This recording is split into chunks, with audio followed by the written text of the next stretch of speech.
Accessing library computer data.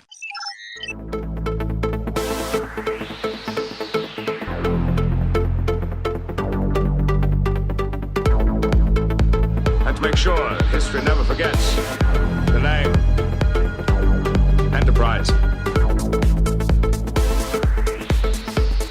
Hey everybody, welcome to the Pensky Podcast. You haven't tuned in before. This is a podcast where we are running through all 178 episodes of Star Trek The Next Generation, giving our thoughts and feelings about each and every one. Right now we're up to episode 13 of season 7. It's called Homeward. It was directed by Alexander Singer. Teleplay goes to Naren Shankar, and the story credit goes to Spike Steingasser and William N. Stape. Aired back on January 17th, 1994.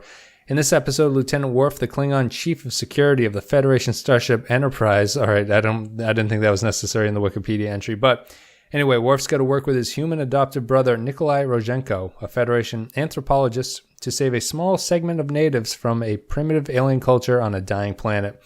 That was a very badly written description of what the episode is. I apologize for that. This is the one where Worf and his brother have to save a bunch of people by beaming them onto the holodeck and then beaming them off. Modi Operandus is here to join us to talk about this one. So right after this, me and Modi are going to go deep on Homeward. Doctor, you were fully aware that the atmospheric dissipation could not be stopped. What did you hope to accomplish by assisting these people? I was trying to give them a future. What I propose is we create an atmospheric shield on the planet. We can camouflage the equipment just as was done with my observation post. No one will ever know it's there. You can't be serious. Indeed, I am.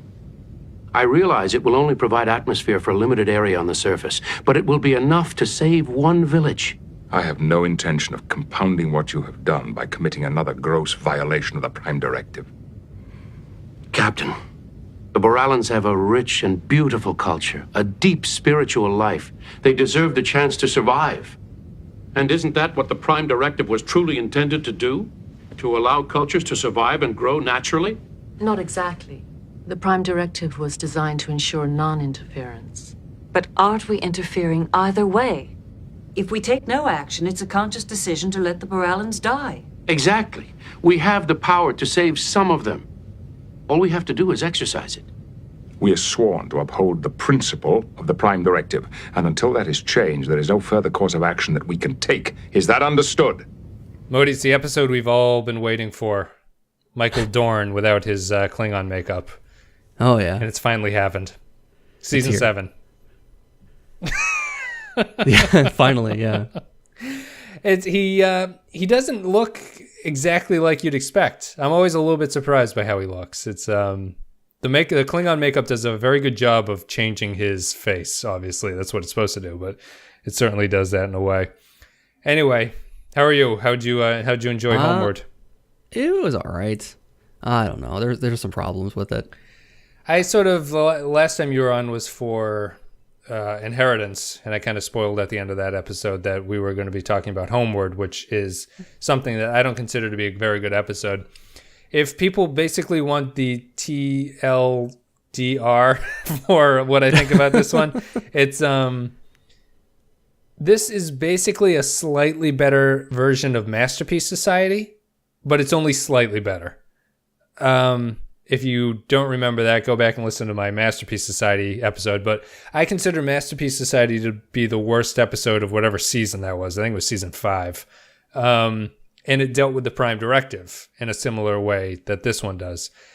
And I think that this show fucks up the Prime Directive so often. Oh my God. Yes. That it basically makes the heroes seem like villains in this weird way that is like, why are you so hardline about this? Like, what is the...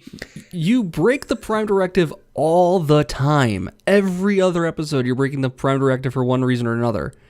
But when it's in this situation where it honestly does not matter if these people live or die, you choose to let them die. Like, that's your choice. It, honestly, you're like worried about... Okay, the Prime Directive is to preserve culture. I get that.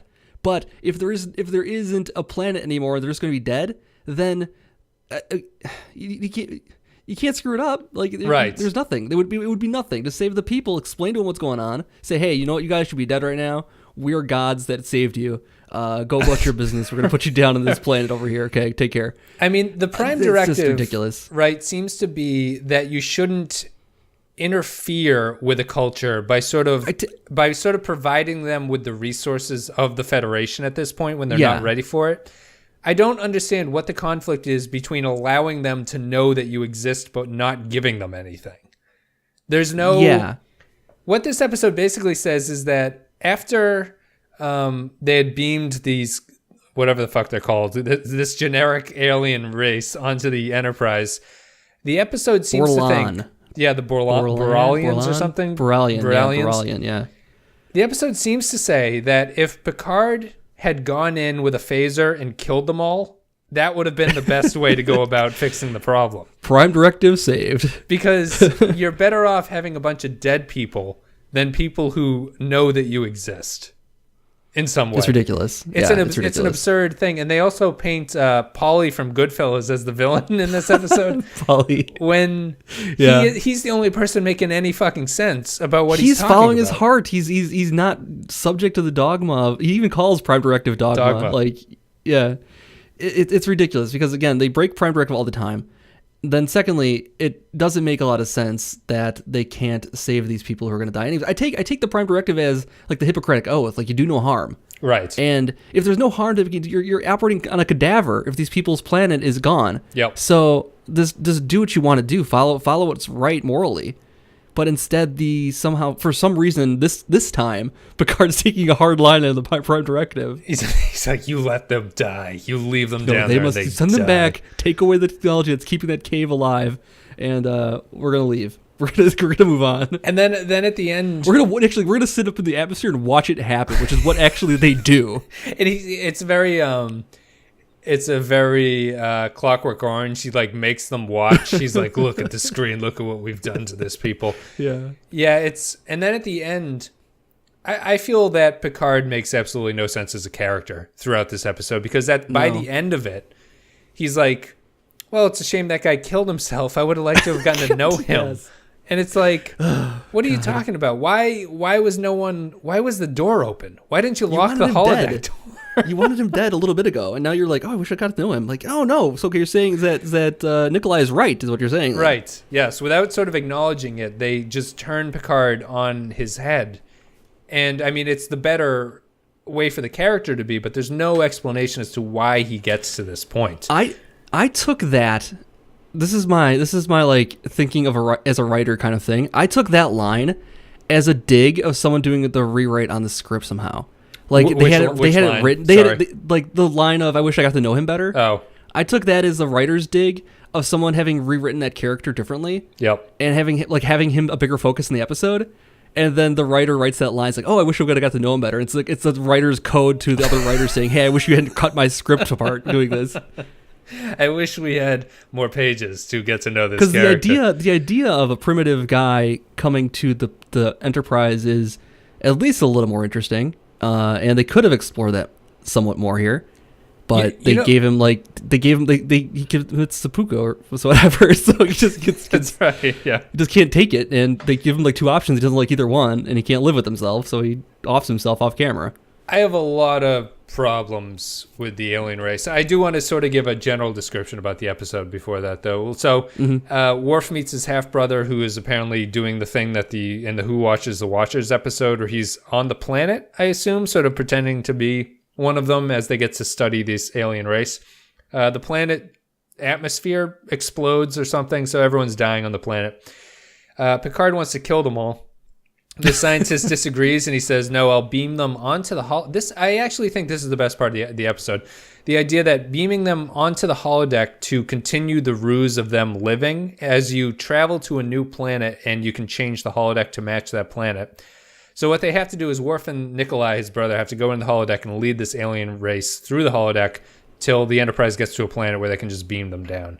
And that was a great con. I like it. It is. Yeah. It is a good con, and it's why didn't Picard think of that? Right.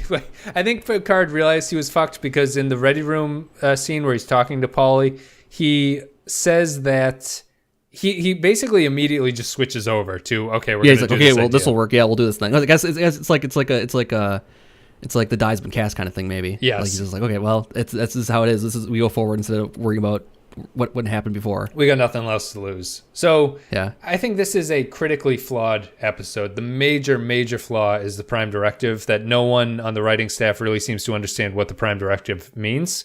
And this is exactly the same moral dilemma as the Masterpiece Society, where the show is trying to argue that it's better for a civilization to be wiped out than to have minor contact with a superior race that can help them and move them and save their lives.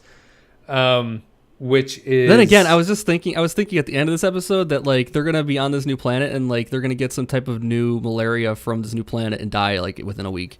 I was hoping they're not accustomed to the planet's environment. So. I was hoping that was the reason Data only could come up with 2 planets, because he did such a good job. Have space malaria. Yeah, he did such a good job figuring out where they could put them, and one of them was right next to Cardassia, so that was obviously out of chance or whatever.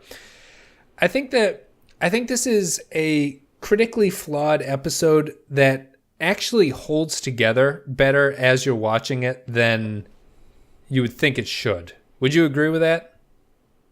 Do you find this episode to be sort of watchable despite how terrible it is?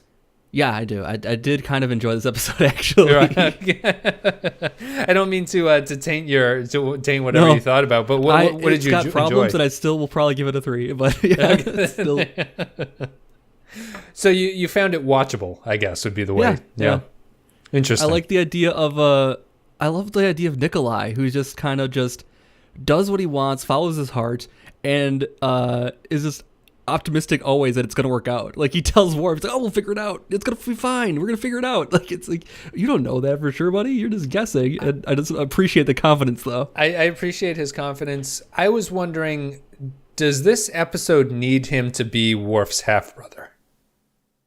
I think it has to be. I was thinking of writing this episode differently. We'll get into that a little bit later, but I don't know if you can make it a forgivable act enough. If it's just some random Starfleet guy that did this, if you can make it so that he's a loose cannon kind of person that's doing his own thing, he's gonna have to make a lot more passionate argument for why the Boralians should be allowed to survive. But because it's Worf's brother being this kind of loose cannon younger brother kind of thing, or is it older brother? I don't know what's going on here. I think he's an older brother. Doesn't quite like it. You give him a free pass because Worf gives him a free pass kind of thing. Okay, interesting. I think I'd disagree, because I consider his argument to be strong enough where I would back whoever the fuck it was like making this argument to save them. I would agree with that. Yeah. I think the problem is that the conflict between them has really nothing to do with the conflict of saving the Boralians. It's true, and there was also the moment where Worf was like, "You dishonor me," and like, I don't think this guy cares, man. Don't worry about it. Yeah. He obviously hasn't been talking to you for 7 years, so I don't. Let me file that on my dishonored column. Okay, great. Now I'm moving forward, trying to save these people. They have some sort of generic bullshit thing about siblings who one was the wild child and Worf was obviously bound by honor, and they sort of didn't get along, but they don't have. That conflict has no impact on them working together to solve this problem. You know what I mean? They're both really on this page, the same page, the entire time. Worf kind of gets dragged. If they had set up Nikolai as a kind of con artist kind of character, at one point Worf kind of gets caught into the con of having to lie to these people about who he is and thinking on his feet. Yep. And I could see if they wanted to make that the dichotomy here, that would have been kind of interesting to see, of him trying to be more like his brother. Of him being the strong, honorable, honest kind of person, whereas Rosenko being kind of morally gray and thinking on his feet and street smart. And if it was a kind of situation where Worf's trying to be more like his brother, or brought down to his brother's level or something like that, that would be kind of fun. But there was moments where Worf had to like think on his feet of what to tell these people, like when the holodeck started appearing. Yep. He had to like make up some lie about this, and Rozhenko jumped right in as a seasoned con artist, jumps right in. But they didn't really like allude to that being a thing. They just kind of just made it in character, I guess, made it through dialogue. But I thought they could have brought that up, though. I think they could have. I thought that was more. I found that to be more of a violation of the Prime Directive than saving their lives. Yeah, you're straight up giving these guys a new mythology. Right. Basically, the sigil of LaForge or whatever the hell Worf calls it. Yeah, and it's the dude that kills himself writes this down. Like, oh, let me write that down. That sounds good. That sounds good. And this is how you get Scientology. Yeah. Unfortunately, he died with his records, right? Because that's right. Then Worf tried to take, and then Worf takes them actually. Takes the other scroll. Like he dies with the one. They bury him with the one record, and then Worf like grabs this. Like, can I have this? It's like, oh sure, I don't care. It's only our history. I thought it was a mistake in general for Paulie to send. Paulie, yeah. I'm gonna keep calling it Paulie. To send that guy to go look for his lost, because they weren't there, right? And that's what I thought too. Like I thought it was a thing of he lost them on the planet.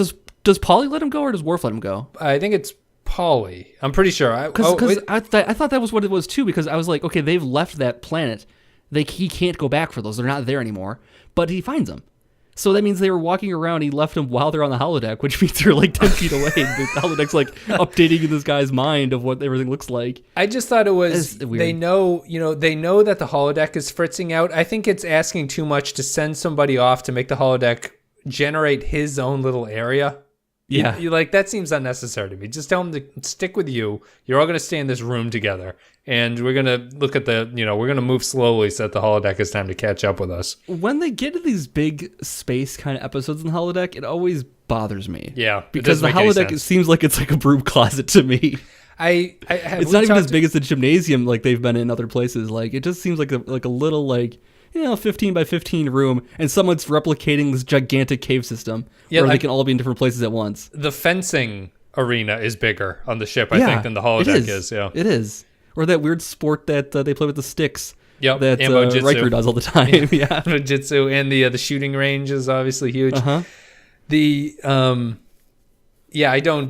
I don't understand that. Logistically, it does not make sense. I would have to assume that like treadmills appear under your feet and you sort of walk in place. But why would you do? This is like pre-Matrix. Like if this was made today, they would be little machines you strap yourself into, and then replicate everything in your mind rather than actual physical walking around, which makes no absolute sense. Through huge areas and just with I guess they say there's 30 people or something in that room, which you think you'd bump into each other a little bit. I mean, I think I have a general problem with. I don't think it needed to be brothers. And if it was his brother, they made no effort to tie the brotherly relationship into the problem at hand. I think my problem with the aliens is that I'm getting kind of fucking sick of just generic alien culture.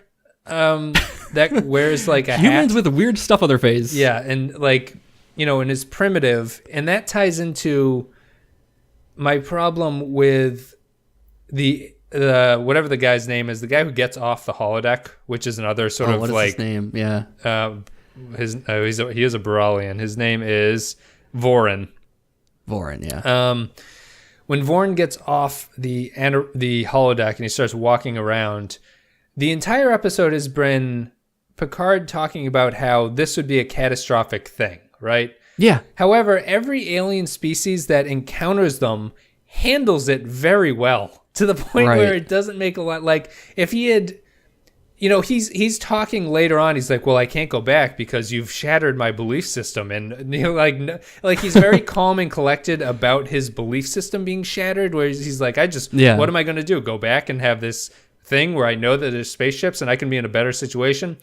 What they should do is have them sort of mentally break down. Yeah, right? That's like in Back to the Future when you see yourself, like that kind of coma. That's what needs to happen. He needs to totally have his mind blown and not be able to so that the suicide doesn't feel like a noble sacrifice where he can't go back, but more that they've driven him so insane that he would rather kill himself than continue in this way. Like he can't. This would be. I mean, if you really think about it, this would be like the stuff of like a Lovecraftian kind of thing. Like this is like you have no frame of reference for anything you're seeing right now, right? At all. This is the complete unknown. Your brain processes just fine though in this guy's situation. What I wanted for this episode, I was thinking of how do you write this episode better, and you make the cold open the point where Vorin walks out of the cave and sees the ship, and like have it be like just this tribe of people like moving through these caves, and you don't know why, and then all of a sudden you see Worf there, and you're like, okay, what's going on there? And then you have the cold open of this Vorin guy goes back to look for his thing and sees the door, and you find out it's like, then that's the cold open of why are these people on the ship, right? And like that, if this was written today in the modern style of writing, mysterious kind of things. I think that's how they would do a cold open for this. And I think that would work a lot better. Yeah, I think that's a much better way to go about it too. You have no idea why they're there, but it raised so many questions right away. You'd have so many thoughts that then it could go back and explain it. You could get into the Roshenko and Worf stuff, but maybe I don't know how you bring that back in again. But I think that would be an awesome cold open. Just cut to them. It would give you more time with Vorin. To explore and exactly why the Prime Directive is a bad thing. And we've cut out Picard being a dickhead about the Prime Directive, which I think is key to making the episode at least. You catch it media res, and you have this problem that they're dealing with that's caused by Worf's brother. It doesn't matter if it's Worf's brother. It doesn't matter if it's some random guy who made this choice to bring the holodeck on there. You start at media res, and you're trying to explain how they got to this point while exploring the idea of the Prime Directive being a bad thing, and also exploring the idea of Vorin coming to terms with this, and he still kills himself at the end. That's the way this story ends too. He still finds out kill himself, and it's like a really sad story, and it would be a better story. Yeah. I agree. I think the show just can't handle the Prime Directive. It's like philosophically incapable of understanding what they're talking about, and it's so bizarre to me, and it just doesn't make any sense, and it ruins these stories because it sets them up as villains. It sets them up as villains for no particular reason, and it sets up the character that we're supposed to perceive as the villain, or villain in quotation marks, is Roshenko, and he seems like a pretty stand-up guy.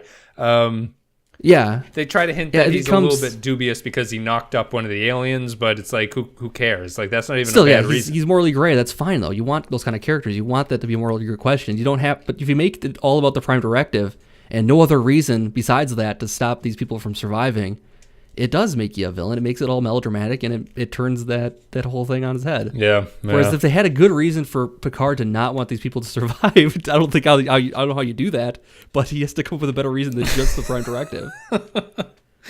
I want to see them die down there. It's so twisted. I don't like their faces. I want to just get. Can we get a camera in there? I just want to see them suffocating in the caves. It's bizarre, and I appreciated Crusher makes a good point of isn't once you know of a situation, choosing to not interfere is interference. That's the argument. That's the argument to have. She's got it right. Picard rolls his eyes at her. And they show him observation of the event influenced the event. Like, nah, get out of here. It doesn't make any sense. Listen, I've violated the Prime Directive thousands of times. I know exactly what I'm going to do about this. I know how to do it. I do it better than anybody. Small bit of trivia: the woman who is Roshenko's sort of baby mama is Cassidy Yates from Deep Space Nine, which is nice. Oh. Obviously, Paul Sorvino is Paulie, Nikolai Roshenko. AKA. Yeah, which is kind of surprising. I guess maybe he feels to me, I could only name that he's in Goodfellas, but he feels like he's a bigger actor than this show. He's a character actor in a lot of those. I'm sure he's on Sopranos just because it's Sopranos. Yeah, Sopranos. He's got to be on Sopranos at some point.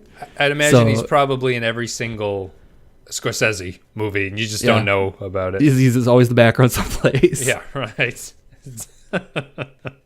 Always, and hopefully he's got his little nose makeup on this one too. Anyway, I think we've talked about this one for a good amount of time. It's Homeward, which is fascinating in some ways, and other ways it's absolutely not bothering in others. At all. Yeah, but we're going to take a quick break. We're going to play an audio clip. Me and Modi are going to come back, and we're going to give our final thoughts and ratings about Homeward. We have arrived at the planet that I told you about. Have you made a decision? I believe I would like to go back to my people.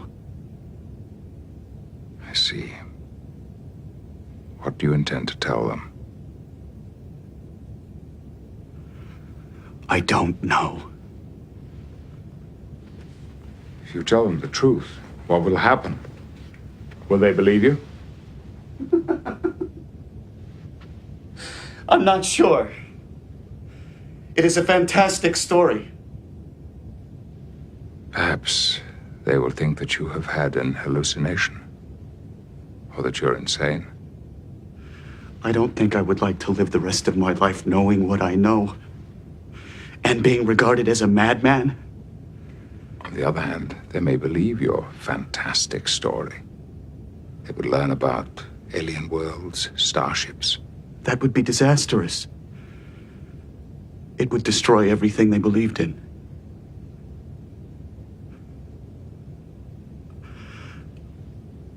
I can't tell them the truth.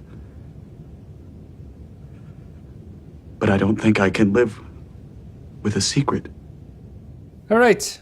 Final thoughts and ratings. Homeward Bound. Homeward Bound is probably better than this, but Modi, why don't you tell me what you thought about this? You said before it's a 3 for you. I don't know if you're being I'm going to facetious. stand by my previous mention of the score. Yeah. Again, this episode, it's got problems. It's got making it could be better, and it could possibly even get up to a 4 if they change some things about it. Particularly not like making the Prime Directive be the law of the land. Well, we know Picard doesn't really care about it, really deep down. Right. He does the morally right thing all the other times. He follows his conscience a lot, and this particular time it was a problem for him. He's just having a bad day, maybe. He's not interested in this. And these guys are going to pay the price for it. He's like, they're so boring, those aliens. Yeah, it's problematic, this episode, but it's ultimately pretty decent, I would say, and worth a 3. Interesting. I'm surprised you would have said that it would have gone to a 4. I'm going to give it a 2. With some rewrites, it could have gone to a 4, I think, yeah. Yeah, I think I'm going to give it a 2 because I think it's better than Masterpiece Society because Masterpiece Society is just boring as hell. This one, I don't think this is like a barn burner of an episode, but I found it watchable the whole way through. Even though it's one of those episodes I was sitting there just going like, why is this happening? What is going on? Why is this happening? I think it would need huge rewrites. It's kind of a week 2 if I want to use that. Not great. Maybe the worst episode of the season so far. So it'll definitely show up probably on my list of the top 5 unless we just go on a streak of horrendous stuff. I think it's just so, the show's at a point now where a bad idea can be dressed up well enough to sort of disguise it a little bit, which is kind of the opposite of like season 1 and 2, where a bad idea was just out in the open for everyone to see. Mm-hmm. And yeah, I think this is just as sort of lazy as they get about it. Boy, these season 7 scripts are just really not anything special at this point. Some of them are fine. Tired. Yeah, they're tired. They're tired. Yeah. They are tired. Any final thoughts on Homeward? It's a shame that they couldn't. I don't know. I mean, again, we're at a point in the series where we're informed by all the stuff that happened before. Like we have been dealing with the Prime Directive and seeing them break it time and time again. Yes, for a variety of reasons, big and small. Yep. So it's just we're informed by everything that comes before it. They just kind of make us disregard all of that history for this episode for some reason. And they make Roshenko be a very, very interesting character then, actually, because he's the only guy that's standing up to this messed up system that they're living in, even though it's not that messed up when you really get down to it. Yes. Yeah. I appreciated his sort of, and they don't even really stick to it, but his sort of like rebelliousness makes a lot of... He does whatever he wants. I kind of like the character because he knocked up this foreign woman and he standing by her and cares about these people like for all that reason. Like and he's going to live with them, He's an interesting character. Obviously. Yeah. He's an interesting character. Live with them on a less hospitable planet. I don't know if you're sort of, you're not me. You haven't watched all of these. Do you have any idea of what you would consider to be the best Prime Directive episode? I don't know if I could even begin to unpack which ones have been Prime Directive episodes and which ones haven't. I would say that the best one is probably First Contact. That's a really good one, yeah. The one where Riker gets sort of caught on an away mission. That's like the quintessential, for sure. Yeah, I think that, and then Who Watches the Watchers would be like a close second, I think. But those are the best Prime Directive episodes, and there are a lot of bad ones. Masterpiece Society and this one, I think. So I'm going to give this one a 2. Because it's a messed up rule. I mean, it's just a messed up. It's like they got to give people some leniency as far as the Prime Directive goes. It's not even a law. It's just a directive. Like, you can ignore it sometimes and do the right thing sometimes. Let's wrap up this episode by we're going to rewrite the Prime Directive for the Federation, right? Oh, good idea. So, what is your Prime Directive? Okay, so I mentioned earlier that the Hippocratic Oath is a good thing. Your first do no harm. That would be like the first rule of the Prime Directive is when you come into contact with planets, first do no harm. So don't give them stuff they shouldn't have. Don't introduce things they don't know about. Don't mess with them. Don't exploit them somehow. Like that's like the key things that the Prime Directive is designed to do when they really get down to it. Yeah, it seems like a way for the. I don't know how you get to the point where it seems like a way for the Federation to lord over these lesser planets. And I don't know if it's intended to be that way, but it seems like it's a weird thing of like a, I don't know what, like an apartheid kind of thing. Like it's you're holding supremacy over these people and studying them. Yeah, I mean it's certainly for the purposes of studying them almost. Like why don't you just improve their lives if you can, you know? Right. But you want to maintain their purity so that you can study them somehow, and it just doesn't seem quite right. It's sort of a superiority argument, right? Yeah. Like they, it's almost like it's sort of like similar to like the bias of low expectations or the bigotry of low expectations, where it's like, you know, in trying to protect a people, you're just assuming that they're not equipped to handle it. Them, yeah. So it's like... And he gets into it. Yeah, he does that this episode. He says, well, they can't handle this information. Right. He couldn't, but, I mean... He handled it pretty well. He was just lonely. Yeah, he did better than he thought he would. Oh, my God. Yeah, that would have been the way to fix it. I think mine would be... I think the Prime Directive really just needs sort of like a like a legalese qualifier, like a within reason statement. Yeah. You know, like within reason, try not to fuck shit up on the planet too much. But I'd agree that it would be like the Hippocratic Oath, essentially. Like within reason, try to stay out of other people's affairs. Right. That kind of thing. Don't mess things up. You don't go in guns blazing. Right. Just don't give them the replicate. Well, and then, you know, and you're also battling the fact that all the technology and all the stuff in the Federation is so cheap and easy and would provide so much help to other species that it's cruel not to give it to them. It's true. Like you see these again, you're preserving them because of, I guess, evolution is the idea. Like you can't let the lesser species evolve. Then is what you're saying. Yep. And then it becomes some type of weird racial thing, and it's not quite, I don't think, what they had in mind. Maybe it is, though. Maybe this is the secret agenda of the Federation, that they don't want unworthy people to rise to the FTL era. You know, they don't want people to get the travel and contact. I know, yeah. And unless they get to pick and choose who they're going to support. Unless you're the Borg, then they would just wipe you out immediately. Oh yeah, that's true too. I think we did a good job unpacking that one and sort of sorting through the problems of the Prime Directive, fixing the Prime Directive, and we'll see if Star Trek Discovery figures out what it wants to do with its version of the Prime Directive. Good luck, guys. Yeah, good luck with that, guys. Anyway, guys, thank you very much for listening. Or if you're on YouTube, a like and a comment, appreciate it. If you're on iTunes, a rating and review helps get the show out there. Rate us on all your podcatchers. You can go to facebook.com/The Podcast, and you can leave a like and a comment. Join the conversation over there on Facebook. All the kids are doing it. You can go to patreon.com/The Podcast. Patreon is our way of people, if they want to, supporting the show. You go to patreon.com and you can give a couple $1 a month and you get exclusive access to some podcasts we do that are sort of off topic. They aren't really Star Trek related. They can be, but they aren't usually. Usually movie discussions, things like that. It's always good. Helps the show continue to go along. I appreciate greatly all the patrons who are out there supporting it. And Modi, thank you very much for coming on.